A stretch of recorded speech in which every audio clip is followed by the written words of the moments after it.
Come to forex trading series. अभी तक हम जो चीजें कवर कर चुके हैं वो है number one, supply and demand का स्ट्रक्चर क्या होता है। मैं आपको सिखा चुका हूं कि आपने बेस या लेवल उसको ड्रॉ कैसे करना। अब अपनी विन रेशो को इंक्रीज करने के लिए अब जो 4 रूल्स हैं उनमें से एक रूल जो है वो मैंने पिछली वीडियो के अंदर डिस्कस कर लिया था। क्विकली मैं आपको रिपीट करता चलता हूं। आपका जो बेस या लेवल है उससे प्राइसेस को स्ट्रॉन्ग फैशन के अंदर मूव अवे करना चाहिए। अगर आप फर्स्ट टाइम देख रहे हैं तो आपने इसी सीरीज के पिछले पार्ट्स लाजमी देखने हैं। उसके बगैर ये वीडियो देखने का कोई फायदा नहीं है, क्योंकि बेसिकली ये सीरीज है और आज प्रोबेबिलिटी एनहेंसर्स का पार्ट 3 है। आज मैं आपसे सेकंड ट्रेडिंग रूल डिस्कस करूंगा आउट ऑफ 4 रूल्स, जो कि हम अपने बेस या लेवल के ऊपर अप्लाई करते हैं अपनी विन रेशियो को इंक्रीज करने के लिए। तो चलते हैं चार्ट्स की तरफ।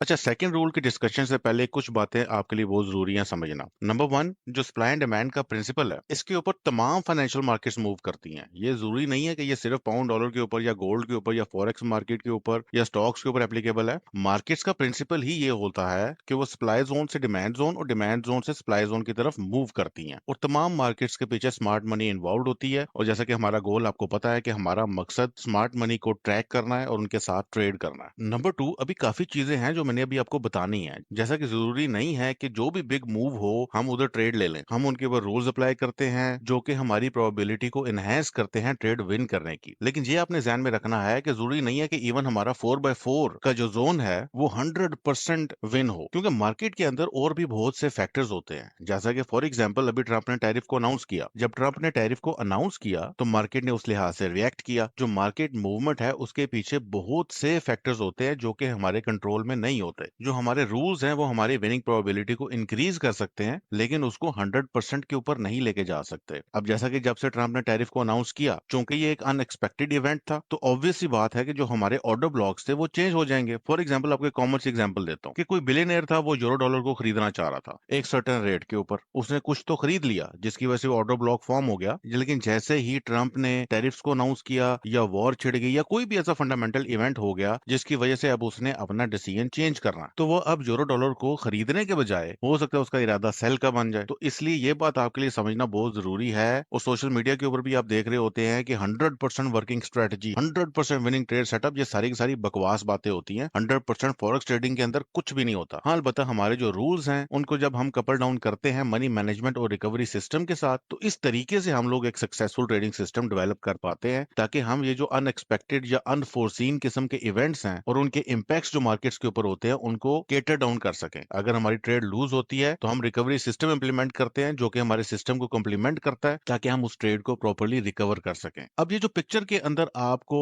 डिस्क्रिप्शन नजर आ रही है, इसके अंदर आपको नजर आ रहा होगा रिस्क टू रिवॉर्ड। फिलहाल आपने रिस्क टू रिवॉर्ड को इग्नोर करना है। जब हम मनी मैनेजमेंट को डिस्कस करेंगे तो मैं आपके सामने डिफरेंट मनी मैनेजमेंट के सिस्टम शेयर करूंगा, तो ये बात वहां पर डिस्कस करेंगे। अच्छा, एक और चीज आपको बता दूं कि अभी बहुत सी चीजें हैं जो कि मैंने आपको बतानी है। अभी तो हम जस्ट रूल्स डिस्कस कर रहे हैं। इसके बाद हम लोग डिस्कस करेंगे कि हम लोग फंडामेंटल न्यूज इवेंट्स को, डॉलर के इंडेक्स को, इन दोनों चीजों को टेक्निकल एनालिसिस के साथ कैसे कपल डाउन करते हैं ट्रेड में एंटर होने के लिए। उसके बाद हम लोग टाइम फ्रेम्स को भी डिस्कस करेंगे, वो बहुत ज्यादा इंपॉर्टेंट बात है। तो आपने पेशेंस रखना है। ये सारी चीजें एक वीडियो के अंदर मैं आपको नहीं बता सकता। स्टेप बाय स्टेप चले, जो चीज आपको बता रहा हूँ साथ साथ प्रैक्टिस करते रहे। अगर डायरेक्टली एक ही वीडियो के अंदर बता दी तो आपके लिए बहुत ज्यादा ओवरवेलमिंग हो जाएगा और आप कंसेप्ट को ठीक से ग्रैस्प नहीं कर पाओगे। प्रैक्टिकली ट्रेड्स लेने से पहले आपको थ्योरेटिकली स्ट्रांग होना पड़ेगा। लिहाजा स्टार्ट करते हैं। तो बेसिकली तरीकाकार ये होता है कि करंट मार्केट प्राइस से हम लोग लेफ्ट पर चले गए और हमने देखा एक स्ट्रांग मूव को। उस मूव के हम ओरिजिन के ऊपर चले गए और हमने यहाँ पर ड्रॉ कर दिया बेस को। अब ये हो गया ये हमारा डिमांड जोन। अब बेस को कैसे ड्रॉ करते हैं, अगेन आपको इस सीरीज का पहला पार्ट देखना पड़ेगा। इसके ऊपर हम लोग अप्लाई करते हैं अपना पहला रूल। पहला रूल क्या है कि प्राइसेस लेवल से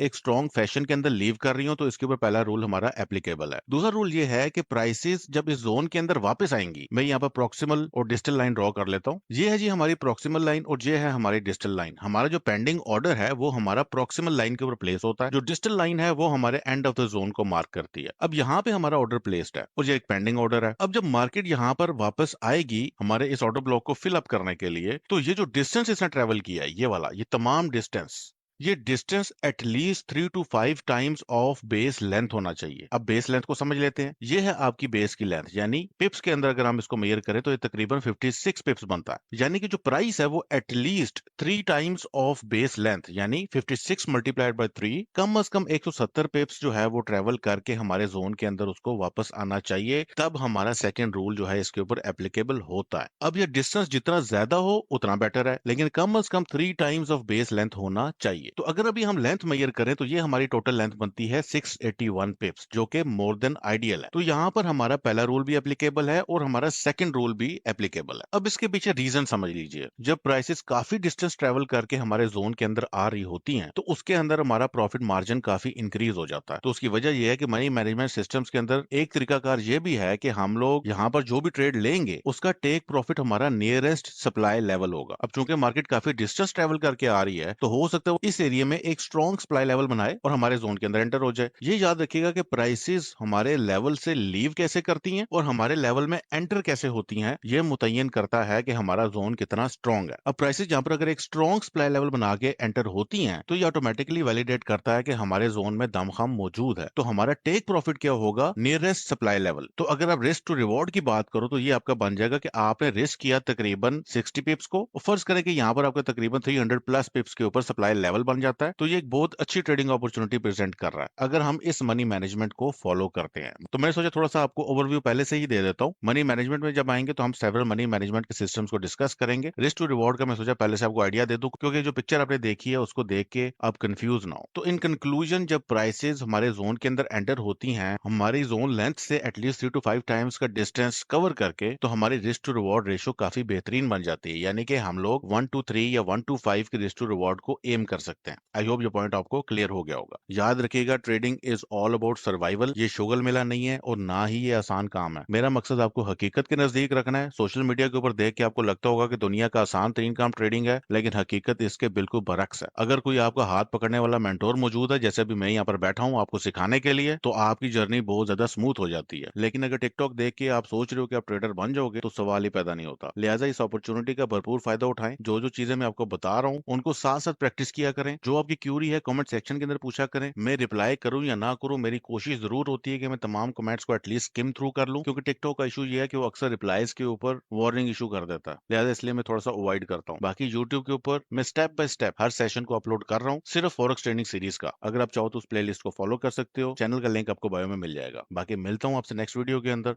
तब तक के लिए अल्लाह हाफिज।